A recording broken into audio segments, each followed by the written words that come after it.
لقد كان لكم في رسول الله أسوة حسنة لمن كان يرجو الله واليوم الآخر وذكر الله كثيرا.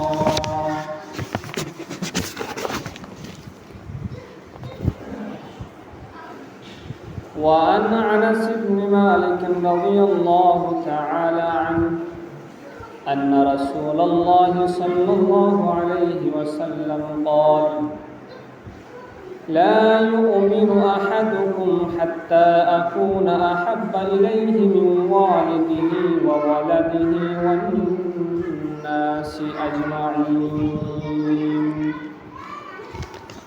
أو كما قال عليه الصلاة والسلام.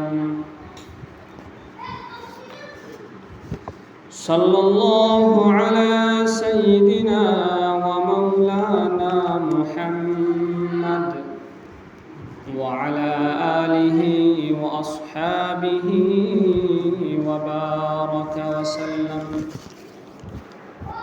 صلى الله على سيدنا ومولانا محمد وعلى آله وأصحابه وبارك وسلم تسليما كثيرا كثيرا.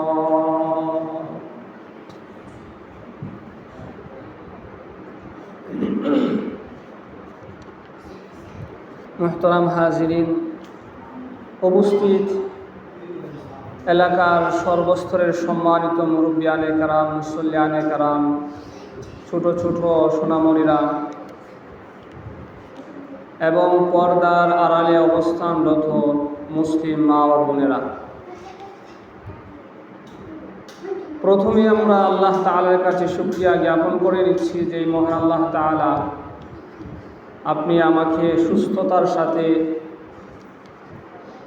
এবং দুনিয়াবি সমস্ত ঝামেলা কাজ কাম থেকে ফারিগ করে আল্লাহ তাআলার ঘর, তার মসজিদের মধ্যে এসে সালাতুল জুমা আদায় করার উদ্দেশ্যে আগে আগে আসার তৌফিকটুকু দান করেছেন, শক্তি সামর্থ্য দান করেছেন, সুস্থতা দান করেছেন। এজন্য শুকরিয়া জ্ঞাপন করে নিচ্ছি আলহামদুলিল্লাহ।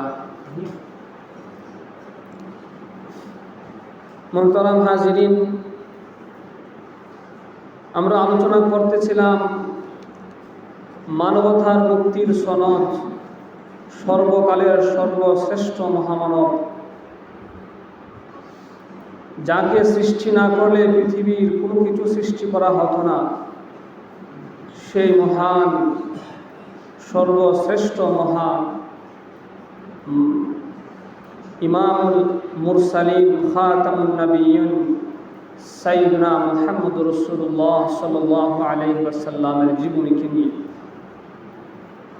এখন আমরা সরাসরি নবী করিম সাল্লাল্লাহু আলাইহি ওয়াসাল্লামের জীবনের মধ্যে ঢুকি নাই। গত সপ্তাহে আমরা আলোচনা করেছিলাম যে কাবা শরীফটা, এখন যে আমরা হজ করতে যাই খানায় কাবা, নবী করিম সাল্লাল্লাহু আলাইহি ওয়াসাল্লামের বংশের লোকেরা কিভাবে খানায় কাবার অভিভাবকত্বের দায়িত্ব পালন করে আসছিলেন এবং হেজাজের নেতৃত্ব কাদের হাতে ছিল, কিভাবে ছিল, তার কিছু সংক্ষিপ্ত আলোচনা করেছিলাম।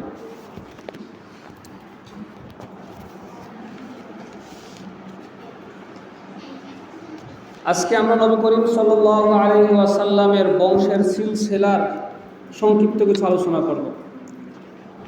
আমরা যারা মুসলমান, হিন্দু, বৌদ্ধ, খ্রিস্টান, যারা এই পৃথিবীতে আছে, মানুষ যারা আছে, আমাদের সকলের আদি পিতা হলেন পৃথিবীর মধ্যে সর্বপ্রথম মানুষ এবং সর্বপ্রথম নবী যিনি ছিলেন সাইয়্যিদুনা হযরত আদম আলাইহিস সালাতু ওয়াস সালাম। আদম আলাইহিস সালাতু ওয়াস সালামের আগে পৃথিবীতে আর কোনো মানুষ ছিলই না। সুতরাং যারাই বলি আমরা আমাদের সকলের মূল এবং সকলের গিয়ে শেষ টেকবে আমাদের আদি পিতা হবেন হযরত আদম আলাইহিস সালাম। আদম আলাইহিস সালাম থেকেই পৃথিবীতে মানুষে বৃদ্ধি পায়, মানুষের সূচনা শুরু হয়। তো আমাদের নবী করিম সাল্লাল্লাহু আলাইহি ওয়াসাল্লামের বংশ পরস্পরার হযরত আদম আলাইহিস সালাম পর্যন্ত যদিও লিপিবদ্ধ আছে, কিন্তু কিছু ইখতিলাফ আছে। নবী করিম সাল্লাল্লাহু আলাইহি ওয়াসাল্লামের বংশ পরম্পরা এটাকে তিনটা ভাগে ভাগ করা যায়। একটা হলো আমাদের নবী করিম সাল্লাল্লাহু আলাইহি ওয়াসাল্লাম থেকে নিয়ে আদনান পর্যন্ত। গত সপ্তাহে আলোচনা করতে গিয়ে আমরা বলেছিলাম আদনানীরা কিভাবে মক্কার হেজাজের নেতৃত্বে পাশাপাশি ছিল। এই আদনান পর্যন্ত একটা ধাপ, আর আদনান থেকে হযরত ইব্রাহিম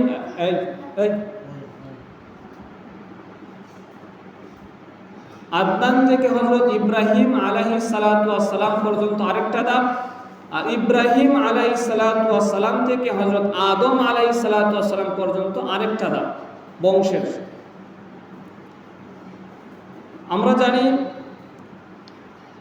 মুহাম্মদুর রাসূলুল্লাহ সাল্লাল্লাহু আলাইহি ওয়াসাল্লামের বাবার নাম ছিল আব্দুল্লাহ, আব্দুল্লাহর বাবার নাম ছিল আব্দুল মুত্তালিব, আব্দুল মুত্তালিবের বাবার নাম ছিল হাশিম, হাশিমের বাবার নাম ছিল আব্দে মানাফ, আব্দে মানাফের বাবার নাম ছিল কুসাই, কুসাইয়ের বাবার নাম ছিল কিলাব, কিলাবের বাবার নাম ছিল মুররা, মুররার বাবার নাম ছিল কাব, কাবের বাবার নাম ছিল লুয়াই, লুয়াইয়ের বাবার নাম ছিল গালিব, গালিবের বাবার নাম ছিল ফিহির, ফিহিরের বাবার নাম ছিল মালিক, মালিকের বাবার নাম ছিল নাজর, নাজর এর বাবার নাম ছিল কিনানা, কিনানার বাবার নাম ছিল খুজাইমা, খুজাইমার বাবার নাম ছিল মুদ্রিকা, মুদ্রিকার বাবার নাম ছিল ইলিয়াস, ইলিয়াসের বাবার নাম ছিল মুজার, মুজারের বাবার নাম ছিল নিজার, নিজারের বাবার নাম ছিল মাআদ, মাআদের বাবার নাম ছিল আদনান। এই যে নবী করিম সাল্লাল্লাহু আলাইহি সাল্লামের পূর্বপুরুষের একটা লিস্ট। আদনান পর্যন্ত কারোর কোনো ইখতিলাফ নাই বংশ পরস্পর, এটা একদম সলিড পরিষ্কার। আদনান থেকে নিয়ে ইব্রাহিম আলাইহিস সালাম পর্যন্ত যে নবী করিম সাল্লাল্লাহু আলাইহি সাল্লামের পূর্বপুরুষদের লিস্ট গেছে, ওইখানে কিছু ইখতিলাফ হয়ে গেছে। যারা ইতিহাস লিখছেন তারা এখানে কিছু ভুল করে ফেলছেন। আর ইব্রাহিম আলাইহিস সালাম থেকে নিয়ে একদম আদম আলাইহিস সালাম পর্যন্ত নবী করিম সাল্লাল্লাহু আলাইহি সাল্লামের পূর্বপুরুষের তালিকা এখানের মধ্যেও ইতিহাসবিদরা ভুল করে ফেলছেন, সঠিকভাবে সংরক্ষণ করে রাখা যায় না। যাক, আদনান পর্যন্ত আমরা পাইলাম। এখানে নবী করিম সাল্লাল্লাহু আলাইহি সাল্লামের বংশ থেকে আব্দুল্লাহ থেকে আব্দুল মুত্তালিব, এইভাবে আদনান পর্যন্ত একদম পরিষ্কার বংশ পরস্পর। এখন আমরা সবার আলোচনা তো করবো না। নবী করিম সাল্লাল্লাহু আলাইহি ওয়াসাল্লামের দাদা, বাবা, দাদা, পরদাদা, পরদাদা থেকে আমরা কিছু ওনার বংশের মানুষের বৈশিষ্ট্য, মর্যাদা কেমন ছিল, ওনারা কেমন ছিলেন, কীরকম ব্যক্তিত্বের মানুষ ছিলেন নবী করিম সাল্লাল্লাহু আলাইহি সাল্লাম, কোন বংশের মধ্যে নবী করিম সাল্লাল্লাহু আলাইহি সাল্লাম জন্মগ্রহণ করেছেন, কোন সম্ভ্রান্ত খানদানের মধ্যে নবী করিম সাল্লাল্লাহু আলাইহি সাল্লাম জন্মগ্রহণ করেছেন, এই সম্ভ্রান্ত খানদান সম্পর্কে কিছু জানার জন্য আমরা এই 2-3 সিঁড়ি উপরের সিঁড়ি থেকে আমরা কিছু আলোচনা করব। নবী করিম সাল্লাল্লাহু আলাইহি ওয়াসাল্লামের বাবার নাম আব্দুল্লাহ, আব্দুল্লাহর বাবার নাম আব্দুল মুত্তালিব, আর আব্দুল মুত্তালিবের বাবার নাম হাশিম। হাশিম হলেন নবী করিম সাল্লাল্লাহু আলাইহি ওয়াসাল্লামের পরদাদা। হাশিম উনি খুবই ব্যক্তিত্ববান মানুষ ছিলেন, সম্ভ্রান্ত মানুষ ছিলেন, নেতৃস্থানীয় মানুষ। ওনার নাম ছিল মূলত আমর, ওনার নাম ছিল মূলত আমর। হাশিম উনি একদম ব্যক্তিত্ব মানুষ। আপনারা গত সপ্তাহে আলোচনা করেছিলাম হাশিমের উপরের যে পূর্বপুরুষ একজন ছিলেন কুসাই। কুসাই কিভাবে বনু জুরহুম, তারপরে বনু খুজাই, খুজা পুত্র থেকে হেজাজের নেতৃত্ব কুসাইয়ের কাছে আসছিল। এরপরে কুসাই কিভাবে খানায় কাবার দেখভাল করেছিলেন, রক্ষণাবেক্ষণ করেছিলেন, কি আমল পরিবর্তন করেছিলেন, এই সমস্ত সম্মানজনক দায় দায়িত্বগুলো পরম্পরায় নবী করিম সাল্লাল্লাহু আলাইহি সাল্লামের পর দাদা হাশিমের মাথায় এসে ঠেকছিল। হাশিম হজে যারা যাইতো তাদেরকে সিকায়া এবং রিফাদা যে সম্মানসূচক দায়িত্ব ছিল, হাজিদেরকে পানি পান করানো এবং আহার করানো, এই দায়িত্ব হাশিমের কাছে ছিল। তো হাশিম একবার তিনি ব্যবসার উদ্দেশ্যে শাম দেশে যাওয়ার উদ্দেশ্যে মক্কা থেকে বের হয়েছেন। বের হয়ে যখন মদিনা গেছেন, মদিনা গিয়ে এখানে কিছুদিন অবস্থান করছেন। অবস্থান করার পরে এখানে একটা বিয়ে করেছেন হাশিম, নবী করিম সাল্লাল্লাহু আলাইহি সাল্লামের পরদাদার কথা বলতেছি। বিয়ে করার পরে কিছুদিন এখানে অবস্থান করছেন। এরপরে ওনার স্ত্রীকে এখানে রেখে হাশিম চলে গেলেন উনি তার ব্যবসার উদ্দেশ্যে গাজা, বর্তমানে যে ফিলিস্তিনের গাজা অঞ্চল, এই গাজার মধ্যে চলে গেলেন ব্যবসার জন্য। আর এদিকে হাশিমের স্ত্রীকে রেখে গিয়েছিলেন গর্ভবতী অবস্থায়। তার স্ত্রী গর্ভবতী ছিল আর তিনি গিয়েছেন ব্যবসায় ফিলিস্তিনের গাজা অঞ্চলে। আর এদিকে তার একজন ছেলে সন্তান জন্মগ্রহণ করেছে। মদিনায় যে বিয়ে করেছিলেন এই স্ত্রীর ঔরসে একজন সন্তান জন্মগ্রহণ করেছে। ঘটনাক্রমে ব্যবসার উদ্দেশ্যে গাজাতে গিয়ে হাশিম আর ফিরে আসতে পারেন না এই মক্কাতে। তিনি এই গাজাতেই ইন্তেকাল করে ফেলেন, ওইখানে তিনি মৃত্যুবরণ করে ফেলেন। আর এদিকে ওনাদের সন্তান জন্মগ্রহণ করছে মদিনায়, সেও বেড়ে উঠতেছে। হাশিম ইন্তেকাল করার পরে হাশিমের আরেকজন ভাই ছিল, ওনার নাম ছিল মুত্তালিব। এই মুত্তালিবের কাছে তখন এই কাবাগরের যে দায় দায়িত্ব ছিল, খানায় কাবার যে দায় দায়িত্ব ছিল, সম্মানের দায় দায়িত্ব, এই সম্মানসূচক দায়িত্বগুলো তার ভাই মুত্তালিবের কাছে ন্যস্ত হইল। হাশিমের ভাই মুত্তালিব তখন এই খানা কাবার সবগুলো দায় দায়িত্ব তিনি গ্রহণ করছেন এবং হাজিদেরকে সিকায়া রিফাদা এই সমস্ত খেদমত করে যাচ্ছেন।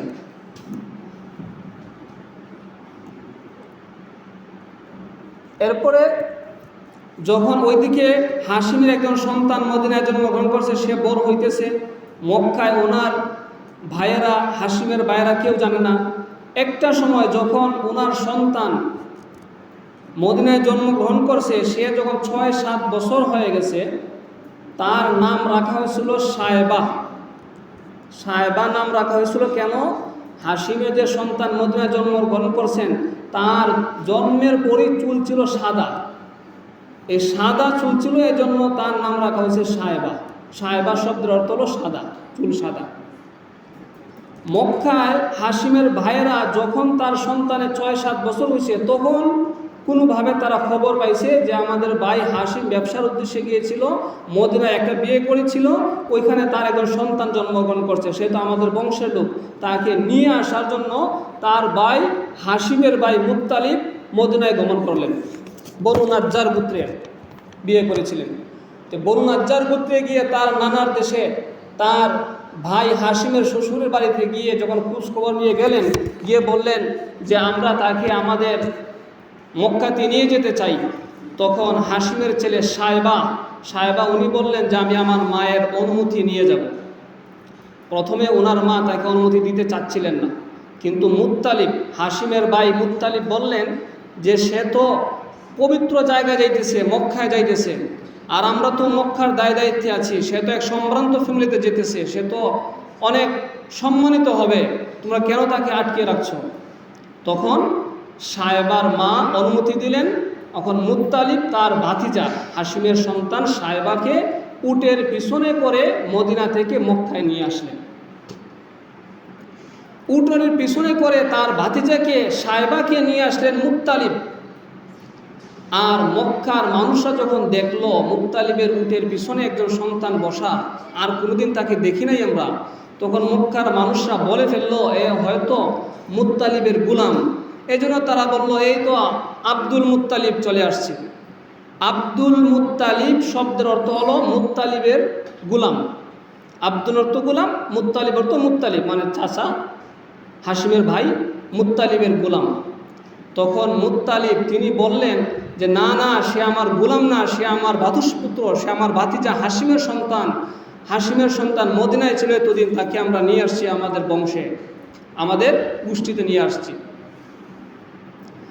ওই যে মানুষজন বলে প্রথম দেখাতে বলছিল আব্দুল মুত্তালিব, এরপর থেকে মানুষ তাকে আব্দুল মুত্তালিব হিসেবে পরিচিতি লাভ করে ফেলছে। মানুষ ওনাকে আব্দুল মুত্তালিব হিসেবে ডাকে।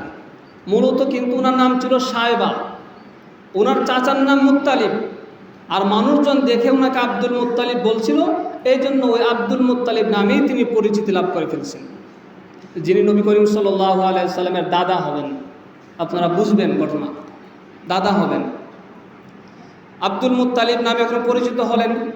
তিনি আস্তে আস্তে এখন ওনার চাচার কাছে, মুত্তালিবের কাছে থেকে বড় হইতেছেন মক্কার মধ্যে। যখন যুবক বয়সে উপনীত হলেন, তখন তার চাচা মুত্তালিব একবার ব্যবসার উদ্দেশ্যে ইয়ামানের দাম্মান শহরের মধ্যে গেলেন। ওই জায়গার মধ্যে গিয়ে তিনি ঘটনাক্রমে ইন্তেকাল করলেন।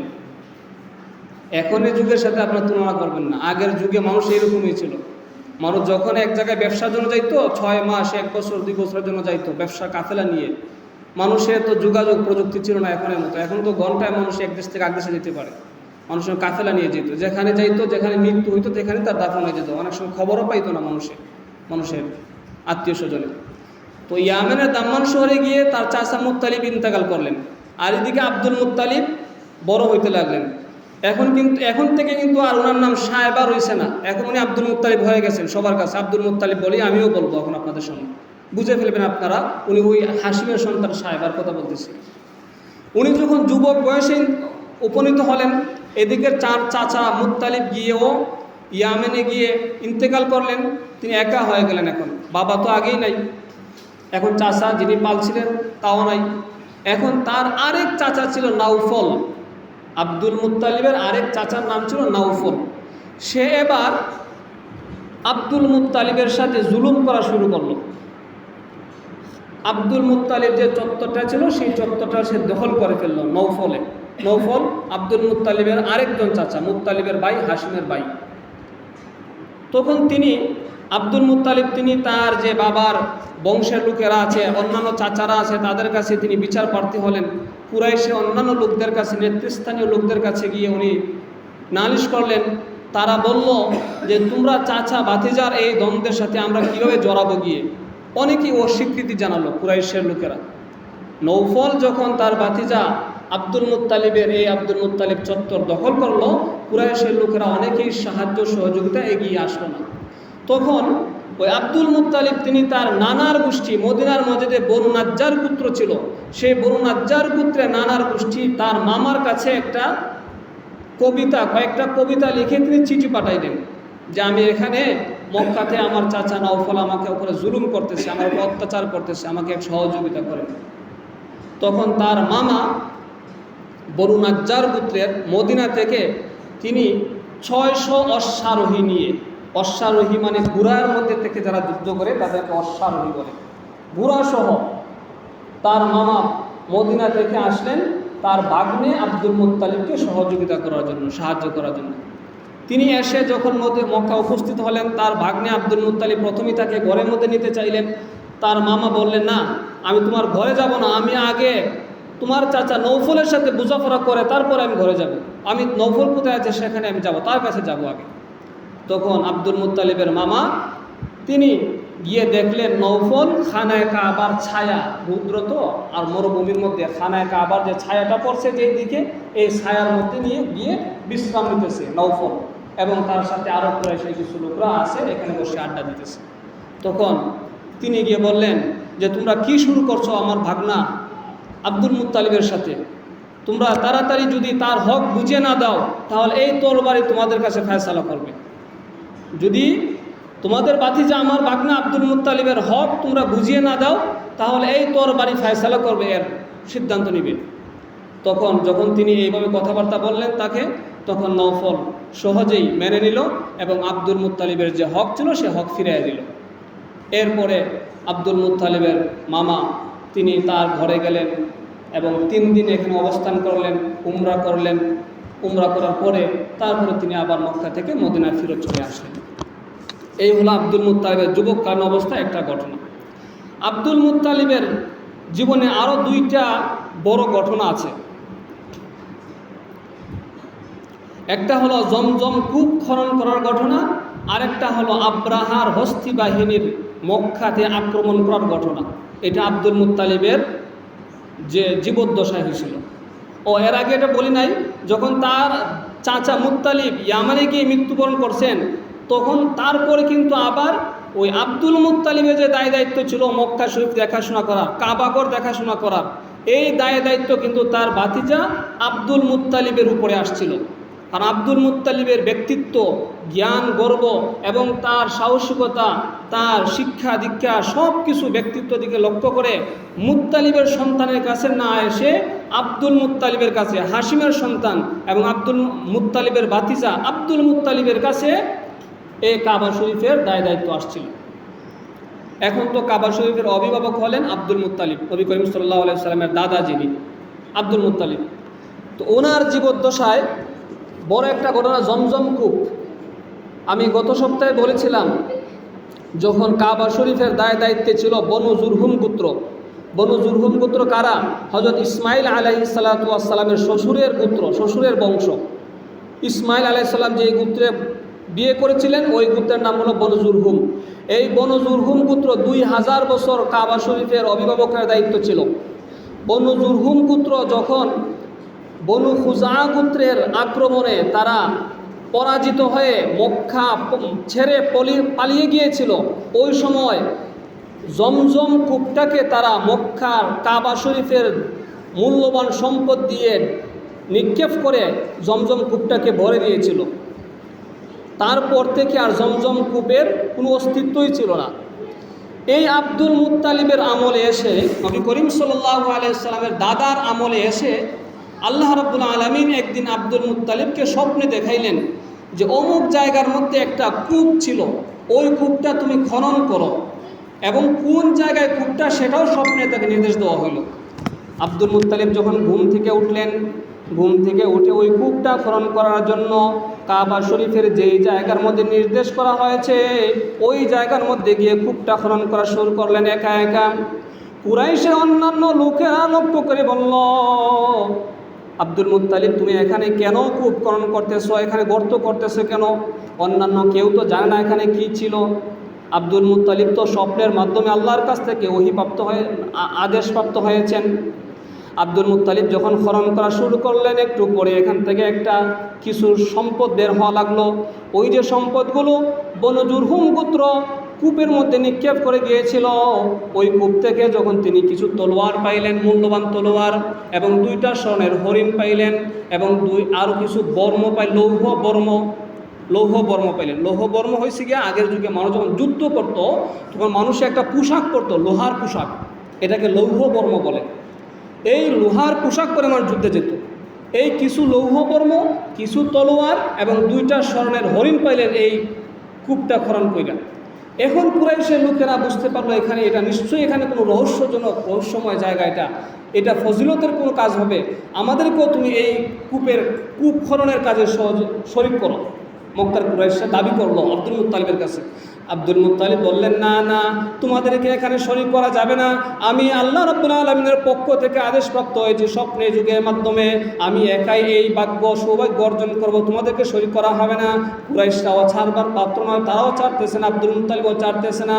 একটা পর্যায়ে তারা দুই পক্ষ একটা মীমাংসায় বসলো। কিভাবে এটা মীমাংসা করা যায়?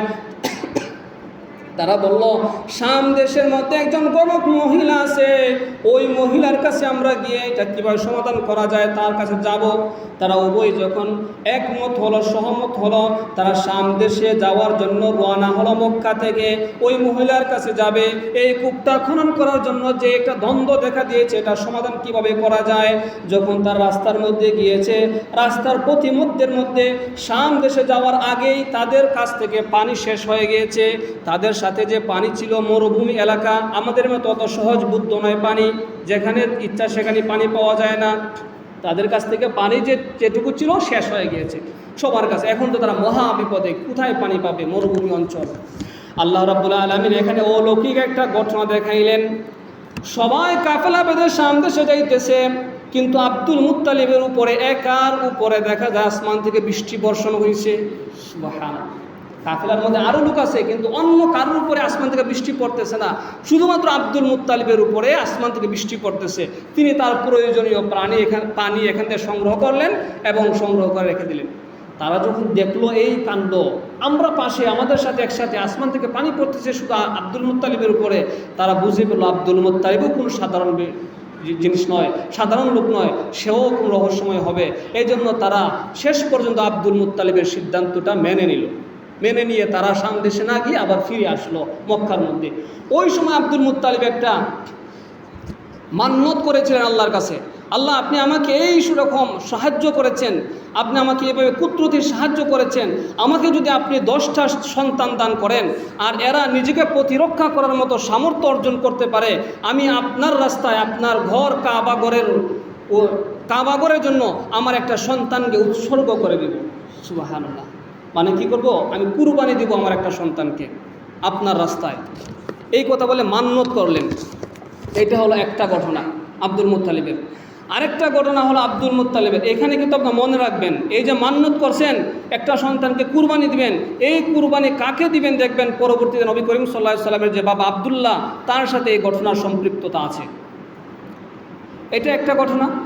আরেকটা বড় ঘটনা হলো আব্দুল মুত্তালিবের জামানায়, তার আমলে তিনি যখন মক্কা শরীফের কাবাগরের দায়িত্বে আছেন, অভিভাবক হিসেবে দায়িত্ব পালন করছেন, ওই সময় হাবশার একজন গভর্নর ছিল, বাদশাহ ছিল আব্রাহা। সে খ্রিস্টান ধর্মের অনুসারী ছিল। আব্রাহা যখন দেখল যে পৃথিবীর বিভিন্ন দেশ থেকে মানুষ মক্কা শরীফে গিয়ে এই কাবাগরকে তোয়াফ করে, আমার দেশে তো কেউ আসে না, কাবাগরকে মানুষ কেন তো সম্মান করে, আমিও এরকম একটা কাবা বানাবো এবং পৃথিবীর সমস্ত মানুষকে আহ্বান করব, আমার এই হাবশাতে এসে যেন আমার বানানো এই মন্দিরের মধ্যে এসে মানুষ তোয়াফ করে। তার অহংকার বশত ভিতরে অহংকারের কাজ করতেছে। সে তার দেশের মধ্যে একটা মন্দির বা গির্জা বানাইলো, তার ধর্ম অনুযায়ী খ্রিস্টান অনুযায়ী একটা গির্জা বানাইলো। গির্জা বানানোর পরে সে আহ্বান করলো আরব অনারব যারা যে সবাইকে আহ্বান করলো যে তোমরা আমার এখানে আসো, এসে যে তফ করো। কিন্তু কেউ তো শুনে না, কেউ যায় না তার এখানে। সে আরও খুব বাড়তেছে। এদিকে বনু কেনানা গোত্রের একজন লোক যখন সে এটা শুনলো, সে মনে মনে হাসতেছে। চিন্তা করো, সে হেসে কী করলো, সে তার এই দেশে গিয়ে রাত্রিবেলা সে যে গির্জাটা বানাইছে, ওই গির্জার মধ্যে গিয়ে পায়খানা পুরা গির্জা লেপে যাইছে তার ওই গির্জার মধ্যে। আব্রাহা বাদশাহ যখন শুনলো পরে এই ঘটনা, সে তো আরও রাগে খুব হয়ে গেছে। হ্যাঁ, এইরকম ঘটনা করছে আমার এই পবিত্র জিনিসের মধ্যে, আমি এটা দেখে ছাড়ব। সে এবার মন স্থির করলো যে আমি মক্কা শরীফে যে খানায় কাবা অবস্থিত আছে, এই খানায় কাবাটাকে আমি রাখবো না, তার অস্তিত্ব আমি ধ্বংস করে ফেলবো। নাউজুবিল্লাহি মিন যালিক। সে বলল আমি এটা ধ্বংস করে ফেলবো। সে তার এই শূন্য সামর্থ্য নিয়ে যা আছে সব কিছু ক্ষমতা নিয়ে আদেশ দিল, তোমরা রেডি হও, প্রস্তুতিও নাও, আমি খানা কাবা ধ্বংস করব। এর মধ্যে 13টা হাতি ছিল, বড় বড় বিশাল যুদ্ধের যে হাতিগুলো ছিল, এই যে 13টা হাতি ছিল, এই জন্য আল্লাহ তাআলা এই বাহিনীটাকে নামই দিয়েছেন হস্তি বাহিনী। আল্লাহ তাআলা এই ঘটনাকে কেন্দ্র করে একটা সূরা নাজিল করেছেন কোরআন শরীফের, সূরা ফিল। আলাম তারা কাইফা ফাআলা রাব্বুকা বিআসহাবিল ফিল। ফিল অর্থ হাতি। তখন সে যখন প্রস্তুতি নিল, সামনে অগ্রসর হইতেছে, সামনে অগ্রসর হতে হতে এক জায়গায় মুগাম্মাস নামক একটা অঞ্চলে, আরবের একটা অঞ্চলে এসে তার সৈন্য বাহিনীকে প্রস্তুত করলো, সাজাইলো কিভাবে কে কোন দিকে যুদ্ধ করবে, কে কোনভাবে আক্রমণ করবে কাবাগর ধ্বংস করার জন্য, কি সব কাবাগর ধ্বংস করবে। এই সময় কিন্তু কাবাগরের দায়িত্ব আব্দুল মুত্তালিবের কাছে, আমাদের নবীজির দাদার কাছে। যখন সে এইভাবে শূন্য সামর্থ্য সাজিয়ে গুছিয়ে আগাইতেছে, মুজদালিফা এবং মিনার মধ্যবর্তী একটা স্থান আছে ওয়াদিয়ে মুহাসসির নামে। এই মুজদালিফা এবং মিনার মধ্যবর্তী একটা স্থান ওয়াদিয়ে মুহাসসির নামক জায়গা, যখন তার এই হস্তি বাহিনী নিয়ে আসছে, এখন দেখা যায় তার হস্তি বাহিনীর সামনের দিকে কদম বাড়ায় না, এখানে এসেই থেমে যায়। সে যতই চেষ্টা করে তার এত বিশাল শূন্য সামর্থ্য নিয়ে তার বাহিনীকে হাতিকে সামনে আগানোর জন্য, না, হাতি তো সামনে আগায় না, ডানে যায় বামে যায় পিছনে যায়, কিন্তু সামনে আর আগায় না। এই যখন অবস্থা হইল, আল্লাহ রাব্বুল আলামিন তখন তার কুদরতি সৈন্যবাহিনী পাঠাইলেন। وَأَرْسَلَ عَلَيْهِمْ طَيْرًا أَبَابِيلَ, আল্লাহ তাআলা তার কুদরতি সৈন্যবাহিনী পাঠাইলেন। এখানে আরবের আব্দুল মুত্তালিব তার সৈন্যের সাথে যুদ্ধ করার ক্ষমতা ছিল না, এইরকম শক্তি সামর্থ্য ছিল আব্রাহা বাদশাহ। এই জন্য তারা চুপ হয়ে বসে রয়েছে, আল্লাহর কাছে ছেড়ে দিয়ে, আল্লাহ আমরা তো সামর্থ্য নাই আব্রাহাকে মোকাবেলা করার, আপনি আপনার কুদরতিভাবে এটাকে মোকাবেলা করেন। আল্লাহ তাআলা ছোটো ছোটো পাখি পাঠাইলেন, আবাবিল, যাকে যাকে আসলো পাখিগুলো, এই যে চড়ুই পাখি আমরা উদাহরণ ধরতে পারেন, তার চেয়ে ছোটো হতে পারে, এরকম এক যাকে যাকে পাখি, তাদের টুটের মধ্যে একটা কঙ্কর, ছোটো ছোটো পাথর, দুই পায়ের মধ্যে দুইটা পাথর, এই পাথরগুলো নিয়ে আসে যখন পাখিগুলো এক একটা শূন্য হাতের মধ্যে বসাতো, কেউ ঘোড়ার মধ্যে বসা, কেউ হাতের মধ্যে বসা, এক একটা শূন্যের একদম ঠিক মাথার উপরে গিয়ে এই পাথরগুলো ছোটো ছোটো কঙ্করগুলো ছাড়ে, আর এই পাথরগুলো মাথা দিয়ে ঢুকে একদম ভিতর দিয়ে বের হয়ে হাতি সহ বের হয়ে নিচে মাটিতে লাগে গিয়ে। সুবহানাল্লাহ, আল্লাহ আকবার, আল্লাহর কি শক্তি! আর এক একটা চিৎকার করতে করতে মৃত্যুবরণ করে। তারা যখন এই অবস্থা দেখে, তারা ভয় পেয়ে আতঙ্কে তারা কিভাবে এই মক্কা ছেড়ে পালাবে, তাদের শখ মিটে গেছে, কাবা ঘর ধ্বংস করার শখ মিটে গেছে, এখন কীভাবে জান রক্ষা করবে সেই চিন্তায় তারা দৌড় চাপ শুরু করছে এদিক সেদিক। কেউ যান বাসে পলাইতে পারছে, কিন্তু যারাও গিয়ে যাইতে পারছে, কিন্তু শেষ পর্যন্ত রক্ষা হয় নাই। আব্রাহাও যখন যান বাসে পলাইছে, অনেক দূরে গিয়ে তার হাতের জোড়াগুলো খসে খসে পড়ে গিয়েছিল এবং তার হৃৎপিণ্ড ভিতর থেকে বের হয়ে খুব কষ্টের মাধ্যমে সে এই মারা গিয়েছিল আব্রাহা। এটা হলো এই আব্দুল মুত্তালিবের আমলের যখন দায়িত্বে ছিলেন খানায়ে কাবার, এই দায়িত্বকালীন অবস্থায় আল্লাহ রাব্বুল আলামিন একটা ঘটনা ঘটাইছিলেন এবং আল্লাহ তাআলার যে শক্তি আছে, সামর্থ্য আছে, সেটা প্রমাণ দেখিয়েছিলেন। আব্দুল মুত্তালিবের জীবনের দুইটা ঘটনা, সময় শেষ হয়ে গেছে, ইনশাআল্লাহ আমরা ধারাবাহিকভাবে আগামী সপ্তাহে আলোচনা করব। নবী করিম সাল্লাল্লাহু আলাইহি ওয়াসাল্লামের পরদাতা হাশিমের ঘটনা আজকে বললাম, তার দাদা আব্দুল মুত্তালিবের ঘটনা বললাম, পরবর্তী সপ্তাহে ইনশাআল্লাহ ওনার বাবা আব্দুল্লাহর ঘটনা বলব।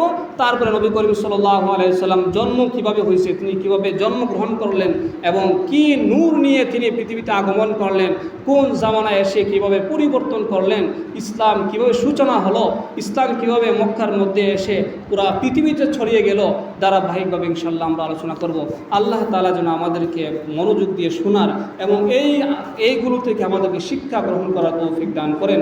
ওয়া আখিরু দানা আনিল হামদুলিল্লাহি রাব্বিল আলামিন। আসসালামু আলাইকুম ওয়া রাহমাতুল্লাহি ওয়া বারাকাতুহু। যারা সুন্নাত করেন নাই, সুন্নাত করেন।